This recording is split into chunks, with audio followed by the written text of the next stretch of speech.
Okay guys, now we are going to start last exercise 5.3। इसमें अपन पढ़ेंगे chances and probability के बारे में। तो थोड़ा सा कंसेप्ट को समझते हैं। जैसे कुछ एग्जांपल्स लेते हैं। रेनी सीजन चल रहा है, आप बाहर जाते हैं कहीं पे भी घूमने या कहीं पे भी अपने ऑफिस, स्कूल, XYZ जगह, तो आप डेली अपना अम्ब्रेला या फिर रेनकोट कैरी करते हैं। बट 5 दिन 10 दिन इस तरह से आप डेली कैरी करते हैं, बट बारिश नहीं होती। एक दिन आप बाई चांस भूल जाते हैं और उसी दिन बारिश हो जाती है। तो यहाँ पे ध्यान देने वाला वर्ड है बाई चांस। कुछ और एग्जांपल्स भी इस तरह के पिक किए जा सकते हैं। जैसे एग्ज़ाम में आपके सपोज़ कीजिए कि हाफ ईयरली एग्जाम्स हैं, फर्स्ट 5 चैप्टर्स आ रहे हैं, तो आप क्या करते हैं कि फर्स्ट 4 चैप्टर अच्छे से प्रिपेयर कर लेते हैं, 5th चैप्टर आप छोड़ देते हैं क्योंकि आपके पास टाइम नहीं था या वो डिफ़िकल्ट था, XYZ कोई भी रीज़न। और अगले दिन जब आप पेपर देने जाते हैं तो most of the questions 5th chapter से आ जाते हैं। तो इस टाइप के कुछ इंसिडेंट्स, ठीक है, जो बाई चांस लाइफ में होते हैं, उनके बारे में अपन यहाँ पे पढ़ेंगे। बट उसमें भी एक कंडीशन होगी। कंडीशन क्या होगी? जो भी उसका आउटकम है वो इक्वली लाइकली होना चाहिए। अब इक्वली लाइकली होना चाहिए, इसका मतलब क्या हुआ? यानी जो भी मेरा रैंडम एक्सपेरिमेंट है या जो मेरा रैंडम इवेंट है, उसका आउटपुट जो है वो इस तरह से नहीं हो सकता कि एक के चांसेस बहुत ज़्यादा है, दूसरे के चांसेस बहुत कम है। फॉर एग्जांपल, अगर क्रिकेट आप देखते हैं या फिर कोई भी XYZ गेम आप देखते हैं, तो जनरली टॉस किया जाता है। टॉस इसलिए किया जाता है कि डिसाइड करना है कुछ, कि कौन पहले बैटिंग करेगा, कौन पहले बॉलिंग करेगा। और या फिर अगर कोई दूसरा गेम है जैसे बैडमिंटन है, तो पहले कौन सर्व करेगा, लाइक दिस। तो अब ऐसा कुछ अगर डिसीजन लेना है तो मैं बायस नहीं हो सकता। बायस नहीं हो सकता इन द सेंस कि दो टीम्स हैं, मुझे एक XYZ टीम पसंद है, तो मैं कुछ ऐसा इवेंट नहीं परफॉर्म कर सकता कि वो जो टॉस है वो मेरी फेवरेट टीम के जीतने के चांसेस ज़्यादा हो जाए। तो टॉस उस चीज़ के लिए किया जाता है कि दोनों के चांसेस बराबर हैं जीतने के लिए। बराबर इन द सेंस हेड आने के भी चांसेस उतने ही हैं जितने टेल आने के चांसेस हैं। दोनों के 50-50% चांस है कि हेड भी आ सकता है, टेल भी आ सकता है। तो मैंने रेंडमली एक ऐसा एक्सपेरिमेंट पिक किया जहाँ पे उसके जो दो इवेंट्स हैं, हेड आना और टेल आना, ये दो मेरे इवेंट्स हैं। एक्सपेरिमेंट क्या है मेरा? टॉस करना। तो उसके जो दो इवेंट्स हैं उनके होने के जो चांसेस हैं वो बराबर हैं। क्योंकि देखिए, एक कॉइन टॉस हुआ है तो या तो हेड आएगा या टेल आएगा, और 50% चांस है हेड आए, 50% चांस है टेल आए। तो ऐसे रैंडम एक्सपेरिमेंट्स अपन यहाँ पे पिक करेंगे और उनके चांसेस के बारे में पढ़ेंगे, और उस चीज़ का जो आउटपुट रहेगा उसे अपन प्रोबेबिलिटी बोलेंगे। ठीक है? तो प्रोबेबिलिटी अगर थोड़ा बहुत समझ में आया तो आगे जब अपन क्वेश्चंस करेंगे तो थोड़ा और समझ में आ जाएगा। तो प्रोबेबिलिटी में होता क्या है? एक इक्वली लाइकली एक्सपेरिमेंट होता है। कुछ भी एक्सपेरिमेंट हो सकता है, ठीक है? टॉस कर लिया, डाइस फेंक दिया, एक बैग में से कुछ बॉल्स निकाल ली, like this, anything. But condition क्या है? जो भी आउटपुट है, जो भी उसके आउटपुट है या फिर जो भी उसके इवेंट्स हैं उस एक्सपेरिमेंट के, उनके चांसेस सबके बराबर होने चाहिए। ठीक है? कुछ ऐसा नहीं होना चाहिए कि एक के ज़्यादा चांसेस हैं, एक के कम चांसेस हैं। फॉर एग्जाम्पल, अगर ये वाली चीज़ आपको नहीं समझ में आ रही तो एक छोटा सा एग्जाम्पल देता हूँ मैं आपको। एक डाइस लिया मैंने। डाइस में जनरली 1 2 6 नंबर्स होते हैं। तो मैंने क्या किया, डाइस में टोटल 6 साइड हैं और हर एक साइड पे 1 2 3 4 5 6 इस तरह से लिखा हुआ है। तो मैंने क्या किया कि एक साइड पे तो 6 रखा और बाकी बची हुई 5 साइड पे, सब साइड पे मैंने 1 1 1 बना दिया। यानी अब उस डाइस पे सिर्फ 2 नंबर्स हैं। एक तो 1 है जो कि 5 साइड पे है, और बाकी एक साइड जो बची है उस पर 6 है। तो अब बताइए, अगर मैं डाइस को रोल करूँगा तो 1 के आने के चांसेस 6 के कंपेयर में ज़्यादा हुए कि नहीं हुए? ठीक है? तो ये इक्वली लाइकली नहीं हुआ। तो इक्वली लाइकली का मतलब ये है कि 1 के आने के भी उतने ही चांसेस होने चाहिए जितने 6 के आने के चांसेस हैं। यानी हर एक उसके इवेंट के आउटपुट के चांसेस बराबर होने चाहिए। तो इसको अपन बोलते हैं इक्वली लाइकली आउटकम्स। ओके, अब ये जो आउटपुट आया है जिसके मैं चांसेस काउंट कर रहा हूँ, तो इसको मैं मैथमेटिकली मेजर करूँगा। तो मैथमेटिकली मैं इसको कैसे मेजर करूँगा? तो उस चीज़ को अपन बोलते हैं प्रोबेबिलिटी। यानी जो मेरे किसी भी इवेंट के होने या ना होने के जो चांसेस हैं उसको मैं कैसे मेजर करूँगा, उस मेजरमेंट को अपन बोलते हैं प्रोबेबिलिटी। प्रोबेबिलिटी की जो वैल्यू है वो मिनिमम 0 हो सकती है और मैक्सिमम 1 हो सकती है। कभी भी प्रोबेबिलिटी 1 से ऊपर और 0 से नीचे नहीं हो सकती। ये चीज़ हमेशा ध्यान रखिएगा, 1 मार्क क्वेश्चन में पूछी जा सकती है। तो देखिए, कुछ एग्जांपल लेते हैं और प्रोबेबिलिटी को समझने की कोशिश करते हैं। सबसे बेसिक एग्जांपल टॉस का, हेड एंड टेल। अब मैंने टॉस किया तो मेरे टोटल आउटकम्स क्या हैं? मेरे टोटल आउटकम्स हैं, एक आउटकम है या तो हेड आएगा, दूसरा आउटकम है या तो टेल आएगा। अब मुझे हेड की प्रोबेबिलिटी निकालनी है, तो उन दो में से एक इवेंट मैं चाहता हूँ। तो वो जो मेरा रिक्वायर्ड इवेंट है, हेड आना है, वो एक इवेंट है और टोटल इवेंट्स मेरे हैं 2। तो 1/2 ये जो रेशो होगा, यानी जो मैं आउटपुट चाहता हूँ वो तो ऊपर आएगा और टोटल नंबर ऑफ आउटकम्स वो नीचे आएंगे। तो उनका जो रेशो होगा उसे अपन बोलेंगे प्रोबेबिलिटी। तो अगर हेड आना है तो हेड की प्रोबेबिलिटी क्या हुई 1/2, क्योंकि टोटल 2 आउटपुट्स हैं, 2 में से हेड वाला आउटपुट मुझे चाहिए। ठीक है, तो 1/2। उसी तरीके से टेल की प्रोबेबिलिटी क्या होगी, अगेन 1/2, क्योंकि 2 आउटपुट थे, एक हेड था एक टेल था, मुझे टेल वाला चाहिए था। कितने में से, 2 में से, तो 1/2। अभी भी नहीं समझ में आया तो एक दूसरा एग्जांपल पिक करते हैं, डाइस का। आपने अगर एक डाइस देखा होगा, देखिए यहाँ पे एक डाइस बना भी रखा है। डाइस अगर आपने देखा है तो उस पर 1 to 6 मार्किंग होती है। लूडो, सांप सीढ़ी सबने खेला ही होगा ऑलमोस्ट। तो अब अगर मैं डाइस थ्रो करता हूँ तो 1 भी आ सकता है, 2 भी आ सकता है, 3 भी आ सकता है, कुछ भी आ सकता है। बट किसके आने की प्रोबेबिलिटी क्या है वो कैसे पता करेंगे? तो देखिए, सपोज कीजिए कि मैं चाहता हूँ कि डाइस पे 2 आए, तो टोटल आउटकम 6 है, उन 6 आउटकम्स में से 2 आना एक आउटकम है, तो मेरी रिक्वायरमेंट वो एक आउटकम है और टोटल आउटकम्स कितने हैं, 6 हैं, तो 1/6 उसकी प्रोबेबिलिटी हुई। क्लियर है?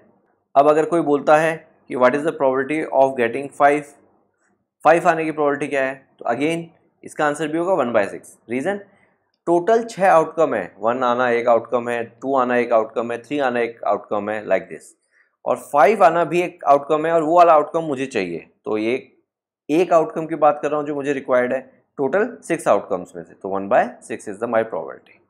क्लियर है? अब एक दूसरा एग्जांपल लेते हैं। मैं चाहता हूँ कि जो भी मेरा आउटपुट आए वो 4 से ज़्यादा होना चाहिए। समझ में आ रहा है? मेरा आउटपुट है वो 4 से ज़्यादा होना चाहिए, यानी अगर 5 आता है और 6 आता है तो दोनों में ही मैं ओके हूँ, क्योंकि मैं चाहता हूँ कि 4 से ज़्यादा हो जो कुछ भी हो। तो अब एक चीज़ देखिए, टोटल 6 आउटकम है, उन 6 आउटकम्स में से ये 2 आउटकम मैं चाहता हूँ, तो ऊपर तो आ जाएगा 2, क्योंकि ये 2 मेरे रिक्वायर्ड आउटकम्स हैं, अपॉन आएगा 6, क्योंकि उन 6 आउटकम्स में से ये 2 मेरे रिक्वायर्ड आउटकम्स हैं। तो जो मुझे रिक्वायर्ड आउटकम है अपॉन टोटल आउटकम, तो अगर मैं इसको सिंप्लीफाई करूँगा तो ये बन जाएगा 1/3। तो ये हो गई प्रोबेबिलिटी कोई नंबर के 4 से ज़्यादा होने की। समझ में आया प्रोबेबिलिटी का थोड़ा बहुत कंसेप्ट? और अभी एग्जांपल सॉल्व करेंगे, क्वेश्चंस करेंगे तो और क्लियर होता चला जाएगा। प्रोबेबिलिटी उतना डिफिकल्ट चैप्टर नहीं है, जस्ट एक एनालिटिकल माइंड चाहिए होता है आपको, अगर वो है तो बहुत ईजी चैप्टर है और बहुत ईजिली निकल जाएगा। अब देखिए एक और एग्जाम्पल यहाँ पे दिया हुआ है, अगेन डाइस का एग्जाम्पल है। ठीक है, आउटकम में क्या चाहिए, इवन नंबर चाहिए। तो देखिए ये मेरा टोटल आउटकम्स है, यानी 1 2 3 4 5 6 कुछ भी आ सकता है, बट मुझे चाहिए इवन नंबर्स, यानी या तो 2 आए या 4 आए या 6 आए, यानी इन टोटल 6 इवेंट्स में से मुझे ये 3 इवेंट्स चाहिए जो कि आने चाहिए। तो रिक्वायर्ड इवेंट हो गए मेरे 3 और टोटल इवेंट्स हो गए मेरे 6। ठीक है, 3/6, और इसको जब अपन सिंप्लीफाई करेंगे तो ये हो जाएगा 1/2। तो number of outcomes that make an event and total number of outcomes of the experiment. तो इस तरह से आप प्रोबेबिलिटी निकाल सकते हैं। ओके, अब पिक करते हैं एग्जांपल नंबर 3। देखिए, a bag has 4 red balls and 2 yellow balls. The balls are identical in all respect other than colour. यानी एक बैग है, उसके अंदर 4 रेड बॉल और 2 येलो बॉल्स पड़ी हैं। शेप, साइज सब कुछ एक जैसा है, मतलब आप बॉल को देख के डिफरेंस बता नहीं सकते। सिर्फ डिफरेंस क्या है, 2 तो येलो है बाकी 4 रेड है। यानी अगर मैं 4 रेड बॉल एक साथ रखूँ तो कौन सी किससे कुछ अलग है, ऐसा कुछ भी नहीं है, सेम एग्जैक्टली एक जैसी है। येलो वाली भी एग्जैक्टली एक जैसी है, बट कलर का डिफरेंस है बस। तो आपको बोल रहा है कि उस बैग में मैंने हाथ डाला और एक बॉल निकाली। The ball is drawn from the bag without looking into the bag, यानी मैंने बैग में देखा नहीं, जस्ट मैंने अपना हाथ अंदर डाला और एक बॉल निकाल ली। तो क्या चांसेस हैं कि बॉल रेड रहेगी? और उसके बाद बोल रहा है इज इट मोर और less than getting a yellow ball, यानी येलो बॉल से ये चांसेस ज़्यादा हैं कि कम है। तो देखिए मुझे दोनों के ही चांसेस निकालने हैं मतलब। तो अब एक चीज़ देखिए, टोटल मेरे पास 6 बॉल्स हैं उस बैग के अंदर, और जब मैं बॉल निकालता हूँ तो मैं उस बैग में देख नहीं रहा कि कौन सी बॉल आएगी, तो मुझे मालूम नहीं है, जस्ट मैंने रैंडमली हाथ डाला और एक बॉल उठा ली। तो मेरे टोटल आउटकम्स क्या हो गए, 6 आउटकम्स हो गए मेरे, इससे 4 आउटकम्स प्लस 2 आउटकम्स। क्यों? क्योंकि उन चारों में से कोई एक रेड बॉल आ सकती है या फिर उन दोनों में से कोई एक येलो बॉल आ सकती है। तो 4 + 2 6, ये मेरे टोटल 6 आउटकम्स हैं। बट मुझे कौन सा आउटकम चाहिए, मुझे रेड बॉल निकालनी है, तो मुझे रेड बॉल वाले इवेंट से आउटकम्स चाहिए। तो वो कितने होंगे, वो 4 होंगे, क्योंकि टोटल बॉल 6 हैं, उनमें से 4 ही रेड है, तो मैं चाहता हूँ कि उन 4 में से वो बॉल पिक हो ताकि वो रेड हो जाए, क्योंकि उन 4 के अलावा अगर येलो वाली पिक हो गई तो मेरा काम नहीं होगा, क्योंकि मैं तो ये चाहता हूँ कि रेड वाली बॉल पिक हो। तो मेरा रिक्वायर्ड आउटकम कितना है 4, और टोटल आउटकम्स कितने हैं 6। मेरी प्रोबेबिलिटी कितनी होगी 4/6, और इसको जब मैं सिंप्लीफाई करूँगा तो ये बन जाएगा 2/3। उसी तरीके से येलो बॉल की प्रोबेबिलिटी कितनी होगी, देखिए टोटल येलो बॉल्स 2 हैं, तो उन 2 बॉल्स में से ही कोई बॉल पिक हो, तो ऊपर आ गया 2 और नीचे आ गया 6। इसको सिंप्लीफाई किया तो 1/3। अभी तक अपन ने जितने भी पीछे भी एग्जांपल्स डिस्कस किए हैं और ये वाला एग्जांपल भी, हर एक में आप अगर ऑब्जर्व करेंगे तो प्रोबेबिलिटी कभी भी 0 से 1 के बीच में ही मिलेगी आपको, ठीक है, क्योंकि एक रैशनल नंबर के फॉर्म में आएगी। रैशनल नंबर के फॉर्म में इस तरह से आएगी कि जो डिनोमिनेटर होगा वो न्यूमरेटर से कभी भी बड़ा नहीं होगा। वर्स्ट केस में वो उसके इक्वल हो सकता है, और जब इक्वल होगा तो 1 बन जाएगा, क्योंकि 3/3 1, 4/4 1, 5/5 1, तो न्यूमरेटर डिनोमिनेटर जब इक्वल होते हैं तो 1 बन जाता है। और 0 कब होगा, जब मेरे ऊपर 0 आ जाए, यानी मेरे को जो रिक्वायर्ड आउटकम है वो पॉसिबल ही ना हो, तो 0/5, 0/6 इस तरह से तो 0 हो जाएगी, यानी प्रोबेबिलिटी 0 से वेरी करती है और 1 तक जाती है, इसके बीच में ही लाई करती है। अब बोलेंगे 0 वाला थोड़ा समझ में नहीं आया, तो देखिए एक एग्जांपल देता हूँ आपको। मैंने एक डाइस थ्रो किया, लूडो में खेल रहा था, मैंने एक डाइस थ्रो किया, अब बताइए 7 के आने की प्रोबेबिलिटी क्या है। तो आप बोलोगे सर 7 तो होता ही नहीं उसमें। एग्जैक्टली मैं चाहता हूँ 7, तो क्या कोई ऐसा इवेंट है जो 7 ला सकता है, नहीं है, तो ऊपर क्या आएगा 0, और नीचे टोटल इवेंट्स या टोटल आउटकम्स आएंगे, तो टोटल आउटकम्स है 6, तो 0/6 0, तो ऐसे केस में मुझे 0 मिल जाएगा। अब 1 कब मिलता है, 1 तब मिलता है अगर मैं बोलता हूँ कि डाइस फेंकिए, मुझे कोई भी ऐसा नंबर चाहिए जो कि 0 से बड़ा है। तो डाइस अगर मैंने फेंका तो कोई भी नंबर आओ, सारे के सारे 0 से बड़े हैं, तो सारे के सारे आउटकम मुझे जस्टिफाई कर रहे हैं। तो टोटल आउटकम्स जो मुझे चाहिए वो 6 हैं, और टोटल आउटकम्स जो आ सकते हैं वो भी 6 हैं, तो 6/6 1। तो इस तरह से 0 और 1 के बीच में प्रोबेबिलिटी वेरी करती है। ओके, तो अब पिक करते हैं एक्सरसाइज 5.3। तो एक्सरसाइज 5.3 में पिक करते हैं क्वेश्चन नंबर 1। देखिए, list the outcomes you can see in this experiments. तो सबसे पहले देखिए ए पार्ट, यहाँ पे एक स्पिनिंग व्हील है। स्पिनिंग व्हील में होता क्या है कि आप व्हील को स्पिन करते हैं, इस डायरेक्शन में कीजिए या इस डायरेक्शन में कीजिए, आपने इस व्हील को घुमाया।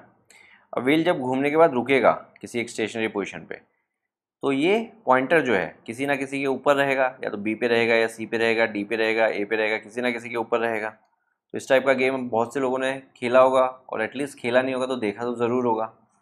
तो इस गेम को बोलते हैं स्पिनिंग व्हील। तो इसके मुझे आउटकम्स लिखने हैं कि इसमें क्या क्या पॉसिबल इवेंट्स या पॉसिबल आउटकम्स हैं। तो देखिए, इसके पॉसिबल आउटकम्स क्या होंगे, या तो ए आ सकता है, या बी आ सकता है, या सी आ सकता है, या डी आ सकता है। इसके अलावा और कोई पॉसिबल आउटकम आप बता सकते हैं? तो कोई एक बच्चा ये ऑब्जेक्शन कर सकता है कि सर ए तो 2 बार आ सकता है, क्योंकि 2 जगह ए लिखा हुआ है, तो आपको ए को 2 बार लिखना चाहिए था। नहीं, आना तो ए ही है, इस वाले पे ए आए या इस वाले पे ए आए, है तो ए ही, इसलिए आपको ए एक बार ही लिखना है, क्योंकि आपसे पूछा क्या है, क्या क्या पॉसिबल आउटकम्स हैं, तो ए उनमें से एक पॉसिबल आउटकम है। अब ए इस वाले से आए या इस वाले से आए, इससे कुछ फ़र्क नहीं पड़ता। क्लियर है? तो ये 4 मेरे पॉसिबल आउटकम्स हो गए। अब सेकंड वाला देखिए, टॉसिंग 2 कॉइन्स टुगेदर। तो अगर मैं 2 कॉइन टॉस करता हूँ तो क्या क्या पॉसिबल आउटकम्स हैं, ध्यान से समझिएगा। देखिए, मैंने कॉइन टॉस किया, हेड आया, पहला कॉइन टॉस किया। अब मैंने दूसरा कॉइन टॉस किया तो दोबारा भी हेड आ गया बाय चांस। या फिर ऐसा होगा, मैंने पहला कॉइन टॉस किया, हेड आया, बट जब दूसरा कॉइन टॉस किया तो टेल आ गया। या फिर ऐसा हो सकता है कि मैंने पहला कॉइन टॉस किया, टेल आया, और दूसरा कॉइन टॉस किया तो भी टेल आ गया। या फिर ऐसा हो सकता है कि मैंने पहला कॉइन टॉस किया, टेल आया, और दूसरे कॉइन में हेड आ गया। इन 4 के अलावा आप कोई भी आउटकम 2 कॉइन टॉस करके नहीं बना सकते, ठीक है। या तो दोनों कॉइन में हेड हेड आएगा, या दोनों कॉइन में टेल टेल आएगा, या फिर फर्स्ट में हेड सेकंड में टेल, या फिर फर्स्ट में टेल सेकंड में हेड। ये 4 ही पॉसिबल आउटकम्स है अगर आप 2 कॉइन को टॉस करते हैं तो। क्लियर है? ओके, क्वेश्चन नंबर 2 देखिए, when a die is thrown list the outcomes of an event of getting a prime number. तो देखिए, सबसे पहले मैं टोटल आउटकम्स लिख देता हूँ। अगर मैं एक डाइस थ्रो करता हूँ तो या तो 1 2 3 4 5 और 6, इसके अलावा कुछ और आ सकता है? नहीं आ सकता, क्योंकि एक डाइस में 1 to 6 नंबर्स होते हैं।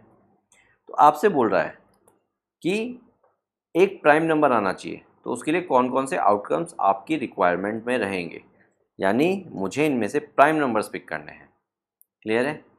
तो देखिए 2 एक प्राइम नंबर है, 3 एक प्राइम नंबर है और 5 एक प्राइम नंबर है, यानी इन तीनों में से कोई भी आए तो वो एक प्राइम नंबर होगा। तो ये मेरे रिक्वायर्ड आउटकम्स हैं।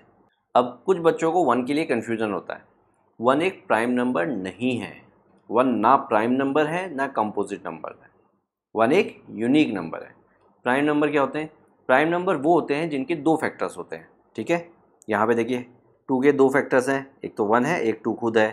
3 के 2 फैक्टर्स हैं, एक 1 है एक 3 खुद है। 5 के 2 फैक्टर्स हैं, एक 1 है और एक 5 खुद है।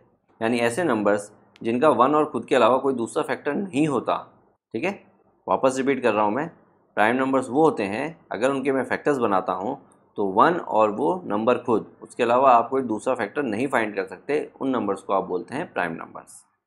कंपोजिट नंबर्स वो नंबर्स होते हैं जिनका कोई तीसरा फैक्टर भी होता है, यानी 1 और खुद के अलावा एक और कोई फैक्टर अगर मिल जाता है तो वो कंपोजिट नंबर है।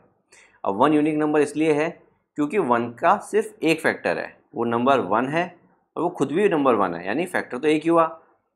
तो प्राइम नंबर में 2 फैक्टर्स होते हैं, एक तो 1 होता है एक खुद होता है, बट 1 के केस में वो खुद भी 1 ही तो है, इसलिए इसको एक यूनिक नंबर की कैटेगरी में डाला हुआ है, प्राइम नंबर की कैटेगरी में नहीं डाला हुआ। तो प्राइम नंबर्स हैं 2, 3 एंड 5। अब सेकंड में नॉट ए प्राइम नंबर। तो देखिए नॉट ए प्राइम नंबर में आप क्या क्या लिखेंगे? 4 एक प्राइम नंबर नहीं है, 6 एक प्राइम नंबर नहीं है और 1 भी यहाँ पे आएगा। ये मिस्टेक कर देते हैं बच्चे। नॉट अ प्राइम नंबर बोला है तो 1 प्राइम नंबर नहीं है, 1 एक यूनिक नंबर है। ऑल्दो 1 कंपोजिट नंबर भी नहीं है, 4 और 6 क्या है? Composite number. तो 1 कंपोजिट नंबर भी नहीं है, बट यहाँ पे उससे मतलब नहीं है। यहाँ पे ये बोला है कि वो प्राइम नंबर नहीं होना चाहिए, चाहे फिर वो यूनिक हो या कंपोजिट हो। तो 1 यहाँ पे आंसर में आएगा ही आएगा। ओके, सेकंड देखिए, नंबर ग्रेटर देन 5, यानी 5 से बड़ा होना चाहिए। तो डाइस फेंकते हैं अगर अपन, तो 5 से बड़ा तो एक ही नंबर है और वो नंबर है नंबर 6। तो इसमें आउटकम हो सकता है सिर्फ 6। अब लास्ट वाला देखिए, a number not greater than 5, 5 से बड़ा नहीं होना चाहिए। तो 5 से बड़ा 1 भी नहीं है, 5 से बड़ा 2 भी नहीं है, 5 से बड़ा 3 भी नहीं है, 5 से बड़ा 4 भी नहीं है, 5 भी 5 से बड़ा नहीं है। ठीक है, अपन को ये नहीं बोला है कि 5 से छोटा होना चाहिए, अपने को ये बोला है कि 5 से बड़ा नहीं होना चाहिए। तो क्या 5 से बड़ा है? नहीं है, तो 5 भी आउटकम में आएगा। Make sense? Okay, question number 3 देखिए, find the probability of pointer stopping on D in question number 1 ए। तो question number 1 A, spinning the wheel, वो वाला पार्ट देखिए आप। वहाँ पे आपको पूछ रहा है कि डी के आने की प्रोबेबिलिटी क्या है। तो देखिए अब ध्यान से समझिएगा इस चीज़ को। टोटल आउटकम्स मेरे पास कितने हैं? ठीक है, ये मेरे पास टोटल आउटकम्स हैं, बट ये टोटल इवेंट्स नहीं है। डिफरेंस समझिए। देखिए बी आ सकता है, सी आ सकता है, डी आ सकता है, ए आ सकता है और वापस भी ए आ सकता है, यानी ए के आने के चांसेस ज़्यादा हैं क्योंकि ए 2 बार लिखा हुआ है। ठीक है, तो इवेंट है ये। इवेंट में ये वाला ए भी आ सकता है और ये वाला ए भी आ सकता है, तो 2 अलग अलग इवेंट है। अगर आउटकम की बात कर रहा हूँ तो ए एज ए आउटपुट है। तो दोनों में डिफरेंस समझ में आया? तो ए ये वाला भी आ सकता है, ये वाला भी आ सकता है, तो दोनों को अलग अलग इवेंट काउंट करूँगा मैं। तो मेरे पास टोटल इवेंट्स कितने हो गए? यहाँ पे टोटल इवेंट 5 हो गए। अब उन 5 इवेंट्स में से मुझे एक इवेंट चाहिए। कौन सा इवेंट चाहिए? डी के आने का। तो मुझे रिक्वायर्ड है वो 1 इवेंट और टोटल इवेंट है 5। तो मेरी प्रोबेबिलिटी कितनी हो गई? 1/5 हुई कि नहीं हुई? तो आप इसको प्रॉपर्ली एक्सप्लेन करके लिखेंगे। There are total 5 sectors. यहाँ पे इसको हर एक को एक सेक्टर बोलते हैं। Total 5 sectors and we want D as a output, यानी 1 sector out of those 5 sectors. Therefore our probability is 1/5। तो थोड़ा बहुत आपको एक्सप्लेन भी करना होगा, डायरेक्ट आप 1/5 आंसर मत लिखिए। ओके, बी पार्ट पिक करते हैं। Probability of getting an S from A well shuffled deck of 52 playing cards. तो देखिए थोड़ा सा डेक ऑफ कार्ड को एक्सप्लेन कर देता हूँ मैं, ध्यान से समझिएगा। तो देखिए, तो इस टाइप के अगर कार्ड्स के ऊपर आपको क्वेश्चन करने हैं तो आपको कार्ड्स को बहुत डिटेल में ऑब्जर्व करना पड़ेगा, या फिर उसके बारे में सब कुछ आपको मालूम होना चाहिए। तो बेस्ट है कि आप 1-2 गेम्स खेलें, 1-2 गेम्स सीखें कार्ड के। ठीक है, बहुत इंटरेस्टिंग होते हैं, बट जुआरी नहीं बनना है। तो देखिए डेक ऑफ कार्ड में क्या क्या होता है। एक स्पेड होता है, स्पेड का शेप मैंने आपको ऊपर बना रखा है, ब्लैक कलर का होता है। फिर एक क्लब होता है, क्लब भी ब्लैक कलर का होता है, उसका शेप भी मैंने आपको बना रखा है। एक डायमंड होता है, डायमंड शेप भी मैंने आपको ऊपर बना रखा है कैसा होता है, और एक हार्ट शेप होता है। तो डायमंड और हार्ट रेड होते हैं, स्पेड एंड क्लब ब्लैक होते हैं। तो ये दोनों तो ब्लैक हो गए और ये दोनों रेड हो गए। अब हिंदी में इसको हुकुम, चिड़ी, ईंट और लाल पान ये भी बोलते हैं। तो अगर कुछ बच्चों ने कार्ड्स खेले हैं तो ये नाम से भी वो लोग फैमिलियर होंगे, बट अगर आप इस नाम से फैमिलियर नहीं है तो आपको spade, club, diamond and heart ये वाले आपको मालूम होने चाहिए। अगर आपको हिंदी वाले मालूम हैं तो भी आपको ये मालूम होने चाहिए, क्योंकि एग्जाम में क्वेश्चंस इन नाम से आएंगे। क्लियर है? तो इतना तो हो गया। अब इसके अलावा देखिए क्या होता है, कार्ड्स पे कुछ नंबरिंग भी होती है। नंबरिंग देखिए कहाँ से स्टार्ट होती है, 2 से स्टार्ट होती है। ठीक है, एक 2 होता है, एक 3 होता है, एक 4 होता है, एक 5 होता है, एक 6 होता है, 7 होता है, 8 होता है, 9 होता है, 10 होता है। उसके बाद एक J होता है, एक Q होता है, और उसके बाद एक K होता है, और उसके बाद एक एस होता है। तो इस तरह से कार्ड होते हैं। इन 4 को जिनको मैंने अलग कलर से लिखा है, उनमें से ये 3 कार्ड, ठीक है, इनको अपन फेस कार्ड भी बोलते हैं। अब इनको फेस कार्ड क्यों बोलते हैं? अगर आपने कार्ड्स देखे हैं तो J, Q और K के ऊपर एक फेस बना होता है। Q पे क्वीन का फेस बना होता है, K के ऊपर किंग का फेस बना होता है, J के ऊपर जैक का फेस बना होता है। एस भी मैंने अलग कलर से लिखा है, बट ये फेस कार्ड नहीं है। ठीक है, और एस जो है वो जितने भी कार्ड है उन सब में सबसे बड़ा कार्ड माना जाता है, यानी उसकी सबसे ज़्यादा वैल्यू होती है। और 2 जो है इन सब कार्ड में सबसे स्मॉलर कार्ड है। तो अब हर एक कार्ड, हर एक यहाँ पे टाइप ऑफ कार्ड में अवेलेबल होता है। यानी 2 जो है वो स्पेड में भी अवेलेबल होगा, 2 क्लब में भी अवेलेबल होगा, 2 डायमंड में भी अवेलेबल होगा, 2 हार्ट में भी अवेलेबल होगा। यानी एक 2 ऐसा होगा जिसपे स्पेड का साइन बना होगा और 2 का साइन भी बना होगा, और एक 2 ऐसा होगा जिसपे क्लब और 2 का साइन बना होगा, और एक डायमंड एंड 2 का साइन बना होगा। यानी 2 हर एक टाइप का अवेलेबल रहेगा। उसी तरह से 3 भी एक स्पेड वाला होगा, यानी उस पर 3 भी मार्क होगा, एक स्पेड का साइन भी मार्क होगा, और एक क्लब का भी होगा, यानी उस पर 3 भी मार्क होगा और एक क्लब का साइन मार्क होगा। उसी तरह से डायमंड एंड उसी तरह से हार्ट। तो इस तरह से हर एक टाइप के कार्ड्स अवेलेबल होते हैं, यानी हर एक टाइप का कार्ड 4 टाइप में अवेलेबल होता है। यानी हर एक इनमें से जो मैंने लिखे हुए हैं हर एक कार्ड 4 होते हैं, यानी 2 4 होता है, 3 4 होता है, 4 4 होता है, 5 4 होता है, J भी 4 होते हैं, Q भी 4 होता है, K भी 4 होता है, और A भी 4 होता है। A यानी एस, J यानी जैक, Q यानी क्वीन, K यानी किंग। तो हर एक कार्ड 4 अवेलेबल हैं, और 4 में से ये जो स्पेड और क्लब वाले हैं वो तो ब्लैक हैं, डायमंड एंड हार्ट वाले वो रेड हैं। तो ये कुछ समरी थी पूरे डेक ऑफ कार्ड की। तो अगर ये आपको मालूम है तो आप कोई भी क्वेश्चन इनके ऊपर बेस्ड बड़ा इजीली सॉल्व कर सकते हैं। ठीक है, और ये आगे आने वाली क्लासेस में भी आपको बहुत हेल्पफुल रहेगी। तो अब पिक करते हैं बी पार्ट। अब इसको आंसर करते हैं। देखिए, probability of getting an S from well shuffled deck of 52 playing cards. तो मुझे टोटल कार्ड्स कितने अवेलेबल हैं? 52 अवेलेबल हैं। उन 52 कार्ड्स में से मुझे एस चाहिए। तो टोटल एस कितने हैं? टोटल 4 एस हैं, क्योंकि एक स्पेड का एस होगा, एक क्लब का एस होगा, एक डायमंड का एस होगा, एक हार्ट का एस होगा। तो मेरी रिक्वायरमेंट वो 4 हैं, तो ये हो जाएगा 4/52। इसको अगर मैं सिंप्लीफाई करूँगा तो ये हो जाएगा 1/30। तो ये मेरी प्रॉपर्टी हो गई। और ये जो थ्योरी मैंने बताई है ये जब आप एक्स्ट्रा बुक्स पिक करेंगे तो वहाँ पे आपको कुछ काम आएगी। एनसीईआरटी के हिसाब से ये आपके लिए रिक्वायर्ड नहीं है इतना डिटेल, बट मैं ये अज्यूम करता हूँ कि मोस्ट ऑफ द बच्चे एक्स्ट्रा बुक्स पिक करेंगे ताकि उनका बेस शुरू से ही एकदम स्ट्रॉन्ग रहे। ओके, अब सी पार्ट पिक करते हैं। Probability of getting a red Apple. तो देखिए यहाँ पे एक सर्किल बना रखा है, यहाँ पे कुछ एप्पल्स पड़े हैं, जी यानी ग्रीन एप्पल, आर यानी रेड एप्पल। तो देखिए टोटल 7 एप्पल्स हैं मेरे पास, इनमें से मुझे एक रेड एप्पल चाहिए। तो यानी इन 4 एप्पल में से अगर कोई एप्पल आ जाए तो वो रेड एप्पल होगा।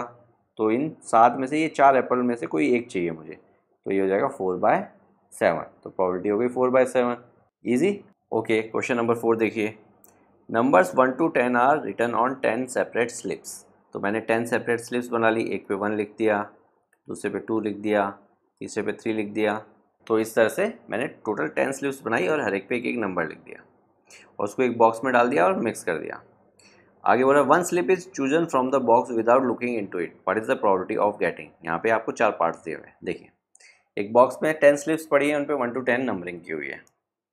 तो सबसे पहले पूछा है गेटिंग ए नंबर 6, यानी 6 आने के चांसेस कितने हैं। तो देखिए मेरे पास 10 इवेंट्स हो गए यहाँ पे, यानी 1 भी आ सकता है, 2 भी आ सकता है, 3 भी आ सकता है, 10 भी आ सकता है, 9 भी आ सकता है। तो उसमें से मुझे एक इवेंट चाहिए। कौन सा इवेंट चाहिए? 6 आने वाला इवेंट मुझे चाहिए। तो वो मेरा रिक्वायर्ड इवेंट है 1, यानी उन 10 में से एक वो इवेंट चाहिए। टोटल इवेंट्स कितने हैं? 10। तो मेरी प्रोबेबिलिटी कितनी हो गई? 1/10।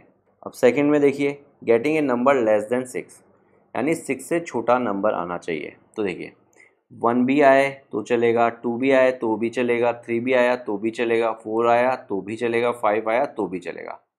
इसके ऊपर कुछ आया तो नहीं चलेगा, क्योंकि मुझे 6 से छोटा चाहिए। तो 6 से छोटा 5 4 3 2 1। 6 भी 6 से छोटा नहीं है, 6 के बराबर है, इसलिए 1 2 3 4 5 तक। यानी इन 5 में से कोई भी आए तो मेरा काम हो जाएगा। तो मुझे रिक्वायर्ड है ये 5 इवेंट और टोटल इवेंट है 10, तो 5/10। इसको सिंप्लीफाई करेंगे तो 1/2। अब बोल रहा है getting a number greater than 6। तो देखिए 6 से बड़ा, 7 6 से बड़ा है, 8 9 9 10 ये भी 6 से बड़े हैं। तो इन 4 में से कोई भी आए तो मेरे को काम हो जाएगा।